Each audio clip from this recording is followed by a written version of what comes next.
Bonjour à tous et bienvenue sur Monaco Info. Voici les titres qui seront développés dans cette édition. Nous débuterons aujourd'hui avec les derniers préparatifs de la grande exposition estivale du Grimaldi Forum avant son ouverture imminente, extra large. Nous vous parlerons du meeting Hercules qui se déroulera le 20 juillet, rendez-vous ô combien important pour les athlètes à quelques jours des JO. C'est l'un des titres de presse les plus anciens en principauté. La Gazette de Monaco est un mensuel qui vient de fêter son 35e anniversaire. Vous découvrirez un numéro spécial. Et enfin, nous poursuivrons notre série de reportages consacrés à l'été au marché. Aujourd'hui, épisode 3 avec un coup de projecteur sur les espaces de convivialité. Le point à quelques heures de la grande exposition estivale du Grimaldi Forum, exposition consacrée cette année aux œuvres monumentales du centre Pompidou. Extra large ouvre ses portes au grand public vendredi. En revanche, l'inauguration se déroulera ce jeudi. L'heure est donc au dernier préparatif. Sandrine Nègre. Vous le savez certainement, place au grand format cet été au Grimaldi Forum. Une cinquantaine de pièces monumentales se sont d'ores et déjà emparées des 4000 m² de l'espace Ravel. Et dès le 13 juillet, vous pourrez emprunter un parcours artistique à la découverte de l'art et des grands noms du XXe siècle, puisque les œuvres du centre Pompidou se délocalisent le temps d'un été ici sur le Rocher. Une exposition de ce type, une exposition hors les murs de la collection du Centre Pompidou à Monaco, est évidemment très intéressante pour le Centre Pompidou parce que cela permet de montrer des œuvres de très grand format qu'on n'a pas nécessairement les espaces de présenter toutes en même temps au Centre Pompidou. C'est une manière aussi d'aller montrer des œuvres ailleurs, à des publics différents, avec des angles d'approche différents aussi. Donc c'est une manière à chaque fois de relire la collection à travers des points de vue variés et de s'adresser à des publics différents dans des contextes architecturaux à chaque fois renouvelés. Et pour installer et disposer ces pièces monumentales, plusieurs jours ont bien sûr été nécessaires. Un travail mené au quotidien par les équipes de Beaubourg et du Grimaldi Forum. Compte tenu des formats, c'est vrai qu'on a déployé nacelles, ponts roulants, et puis là nous sommes vraiment dans la phase de l'intervention des œuvres in situ. Donc on a la pièce de Sol Lewitt où un assistant va vraiment maintenant travailler et faire le dessin à même la cloison qu'on lui a proposée à cet effet. Et puis on a l'équipe de Merelles qui est en train de mettre en place ce fil qui va se déployer dans les espaces. Et bien entendu, il a besoin de prendre ses marques par rapport à l'accrochage de toutes les œuvres qui se trouvent autour de lui. Sol Lewitt et Stella ne sont pas les seuls artistes à être représentés ici. Les amateurs d'art ne seront pas déçus. Matisse, Chagall, Léger, Dufy, Miro, Debuffet, Delaunay ou encore Yann Peiming et Mata vous attendent.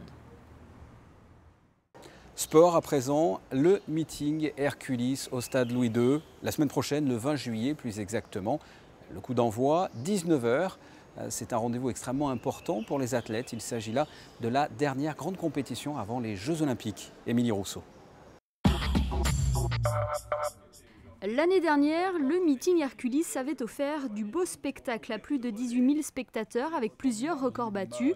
Et pour sa deuxième saison au sein de la Diamond League, les organisateurs comptent remettre ça avec la participation des meilleurs athlètes mondiaux. Je pense que le meeting Hercules sera une bonne édition. Je pense qu'on a un très bon plateau, très dense, avec en effet la présence d'Yelena. Et pour nous, c'est un immense plaisir. Et je pense que l'épreuve de saut à la perche sera en effet tout à fait intéressante. Le saut à la perche, mais aussi le 100 mètres, le 200 mètres et le 1500 mètres hommes feront partie des disciplines à suivre. En tout, 15 épreuves rythmeront cette 9e étape de la Diamond League, une étape judicieusement placée dans le calendrier des compétitions d'athlétisme. On aura vraiment une pléthore de stars, je pense que c'est difficile de citer tout le monde, mais vraiment l'avantage surtout, vous avez tout à fait raison, c'est qu'à 2 semaines des Jeux, il sera possible de voir en 2h30 au stade Louis II, je dirais un condensé des Jeux Olympiques de Londres. En une semaine, toute la journée, là ça sera résumé en 2h30 et je pense que ceux qui viendront ne seront pas déçus par les compétitions qui verront. Vous l'avez sûrement vu sur les affiches d'Hercules, Yelena Isimbayeva est la touche charme de ce meeting. La Russe vient tout juste de débuter sa saison en plein air avec un saut à 4,75 m. À Monaco, elle sera un peu comme chez elle puisque la double championne olympique réside ici, en principauté, et s'entraîne au stade Louis II. Je vais vraiment bien, je suis confiante, je sais que j'ai quelques points sur lesquels je dois encore travailler pour améliorer mes sauts, mais j'ai 10 jours pour ajuster tout ça. J'attends cela avec impatience. Pour moi, c'est comme si je concourais à la maison, j'ai beaucoup d'amis qui vont venir m'encourager au stade Louis II. Je connais bien le stade aussi, sa piste et sa zone dédiée à la perche. Elle est de très bonne qualité. En plus, le beau temps est au rendez-vous, donc tout est sous contrôle. Je suis très contente de ça.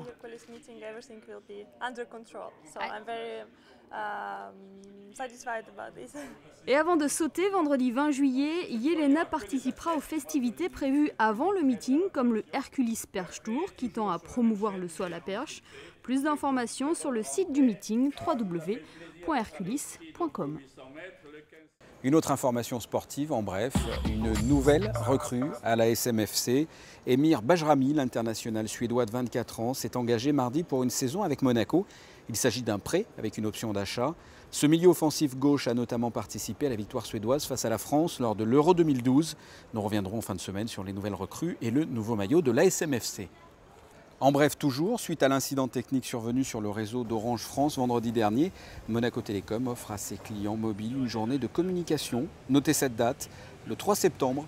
Toutes les communications nationales ou internationales, mais aussi les SMS, MMS ou Internet mobile ne seront pas décomptées des forfaits ce jour-là. Sans transition, c'est l'un des titres les plus anciens de la principauté. La Gazette de Monaco est un mensuel qui vient de fêter son 35e anniversaire. Dans un numéro spécial disponible en kiosque, la Gazette revient sur les 3 dernières décennies. Jean-Christophe Dimino. En 35 ans, elle en a connu des logos et des formules différentes. Fondée en 1977 par Jean-Louis Marsan, ce News Magazine est aujourd'hui l'une des figures de proue de la presse monégasque. La Gazette de Monaco, un mensuel qui s'efforce de s'éloigner des simples faits pour mettre l'information en perspective. C'est clair que par définition, le mensuel a quelquefois plus de mal à garder la fidélité de son lectorat d'un mois à l'autre. Mais je pense que la Gazette y parvient au-delà des générations qui ont changé, parce que 35 ans, c'est pratiquement 2 générations. C'est un journal dont les ventes sont relativement stables, mais je pense dont la diffusion, enfin, l'audience progresse, je dirais, compte tenu d'un taux de rotation qui lui-même est très élevé quand même. Confrontée malgré tout à la concurrence d'Internet, du tout gratuit comme partout dans le monde, la Gazette a de sérieux atouts à faire valoir. La qualité de sa rédaction, sa mise en page et ses dossiers bien ficelés. Cela dit, Monaco oblige, certaines unes ont beaucoup plus d'impact que d'autres. Soyons clairs, dès que la famille princière est à la une, ce qui n'est malheureusement pas toujours possible, compte tenu de l'actualité, mais ce sont les unes qui ont plus de succès, effectivement. La Gazette, un des nombreux magazines de Monaco, son 460e numéro, sortira en septembre. Le reste de l'actualité en bref, parlons spectacle et soirée nocturne, a commencé par le coup d'envoi jeudi du nouveau Dance Floor Onibox, un concept original. Ouverture à 5 h de l'après-midi jusqu'à 5 h du matin. Le même jour, à noter sur vos carnets de rendez-vous, dans la salle des étoiles, jeudi soir, le Monaco Live Music 2012 accueille sur scène 2 rappeurs américains, de Pittsburgh plus précisément, Mac Miller et Wiz Khalifa. Et pour finir avec les idées sorties, le lendemain, vendredi, c'est Pink Martini qui montera sur scène dans le cadre du Monte Carlo Sporting Summer Festival entre jazz et bossa nova. 24 heures plus tard, toujours dans la salle des étoiles, ce samedi, un spectacle d'humour avec l'imitateur Laurent Gérard. Et après un spectacle, il y a de nombreux endroits pour poursuivre sa soirée. Les amateurs d'ailleurs de sorties nocturnes connaissent certainement le By Night, un petit guide pratique qui dispose désormais de son application iPhone, mode d'emploi. Passer de la version papier à l'application mobile, c'est le virage adopté par l'éditeur du By Night, un petit guide mensuel consacré aux sorties nocturnes lancé il y a 10 ans.